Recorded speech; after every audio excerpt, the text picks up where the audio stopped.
Praise the Lord. இன்றைய நாளுக்குரிய வேதவசனம் சங்கீதம் 4 அதிகாரம் 3வது வசனம்.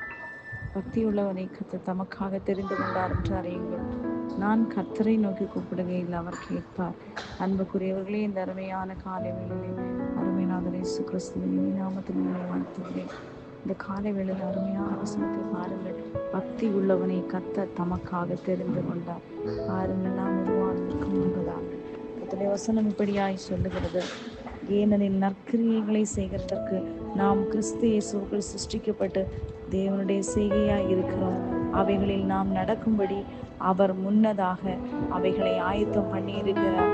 இதுபோல கர்த்தருடைய வசனம் சொல்லுகிறது, நாமோ இருளிலிருந்து அந்தகாரத்தினின்று நம்முடைய ஆச்சரியமான ஒளியினிடத்துக்கு வரவழைத்தவருடைய புண்ணியங்களை அறிவிக்கும்படிக்கு தெரிந்து கொள்ளப்பட்ட சந்ததியாயும் ராஜரீகமான ஆசாரிய கூட்டமாயும் பரிசுத்த ஜாதியாயும் அவருக்கு சொந்த ஜனமாயும் இருக்கிறோம். பாருங்கள், இவ்வளவு அருமையாய் கர்த்தர் நம்மை மீட்டெடுத்திருக்கிறார்.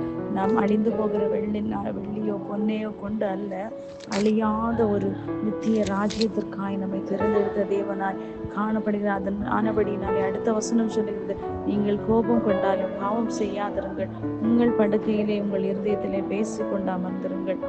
நீதியின் பலிகளை செலுத்தி கர்த்தர் மேல் நம்பிக்கையாய் இருக்கும்படியா அருமையாக வசனம் எழுதி வைக்கப்பட்டிருக்கிறது. அன்புக்குரியவர்களே, அப்படி நாம் செய்யும் போது நம்முடைய வாழ்க்கை எப்படியாய் மாறுகிறது பாருங்கள். அவர்களுக்கு தானியமும் திராட்சரசம் பெருகி இருக்கிற காலத்தை சந்தோஷத்தை பார்க்கிறோம். அதிக சந்தோஷத்தை கர்த்தர் நம்முடைய இருதயத்திலே தந்து நம்மை மகிழ்விக்கிற வல்லமுள்ள தேவனாய் இருக்கிறார். நம்முடைய கிரியையின்படி அல்ல, அவர் நம்மேல் முன்குறித்த தீர்மானத்தின்படி நம்மை அவர் தமக்காக தெரிந்து கொண்டார் என்பதை ருசித்து பாருங்கள். கர்த்தர் நல்லவர். உங்களை விடுவித்து காக்க அவர் வல்லமுள்ள தேவனாய் இருக்கிறார். கர்த்தர் தாமே உங்களை ஆசீர்வதிப்பாராக. ஆமென்.